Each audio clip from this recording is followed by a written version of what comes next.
memiliki siswa perancangan busana di PPKPI Jakarta ini? Untuk masuk ke perancangan busana di PPKPI Jakarta ini, kita akan menyeleksi siswa. Semua harus punya sertifikat pelatihan tata busana. Karena kenapa? Ini adalah lanjutan dari penjahitan busana yang sudah bisa menjahit, sudah bisa membuat pola. Karena nanti itu kan lanjutannya ya. Kalau kita nggak bisa untuk menjahit atau membuat pola, dia akan keteteran. Dia akan nanti ada hambatan-hambatan yang akan dia hadapi kalau dia nggak bisa menjahit atau membuat pola.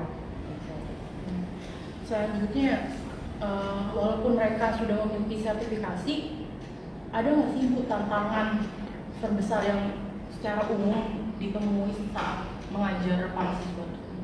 Ya sudah pasti, walaupun mereka punya sertifikat juga mungkin sertifikat udah terlalu lama. Mungkin walaupun punya sertifikat, dia sertifikat menjahit, tapi dia istilahnya di rumah tidak pernah menjahit, itu kan pasti ilmu yang udah dia terima itu pasti bakalan lupa. Dan di sini nanti agak sedikit yaitu menghadapi hambatan itu.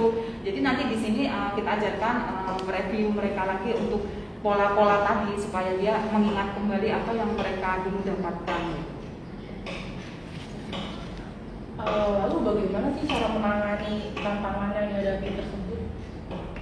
Nah, biasanya nanti kalau sudah masuk ke sini pasti mereka kan akan menghadapi perancangan busana itu kebanyakan kan nantinya merancang, mendesain busana. Setelah mendesain nanti akan dijadikan sebuah pola. Setelah pola nanti baru kita potong dan kita jahit sesuai dengan desain yang tadinya didesain seperti itu.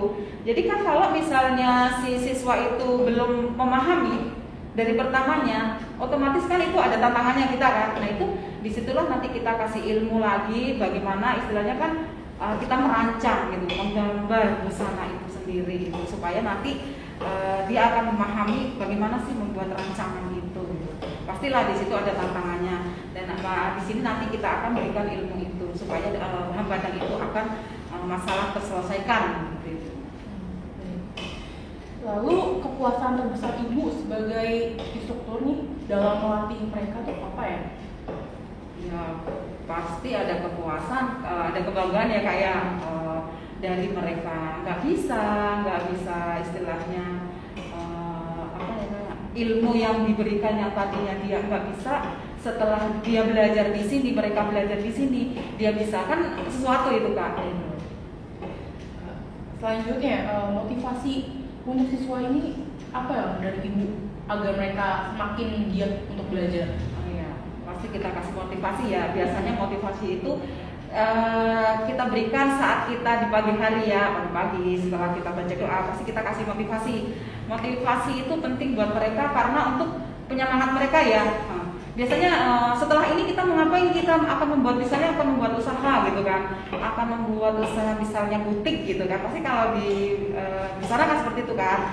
Nah untuk menjadi punya usaha butik yang nantinya itu nggak biasa-biasa aja kan banyak kan, maksudnya butik-butik kan banyak, tapi kalau kita ada ilmunya itu otomatis dia punya butik itu tanda kutip berkelas lah gitu, dia tahu ilmunya.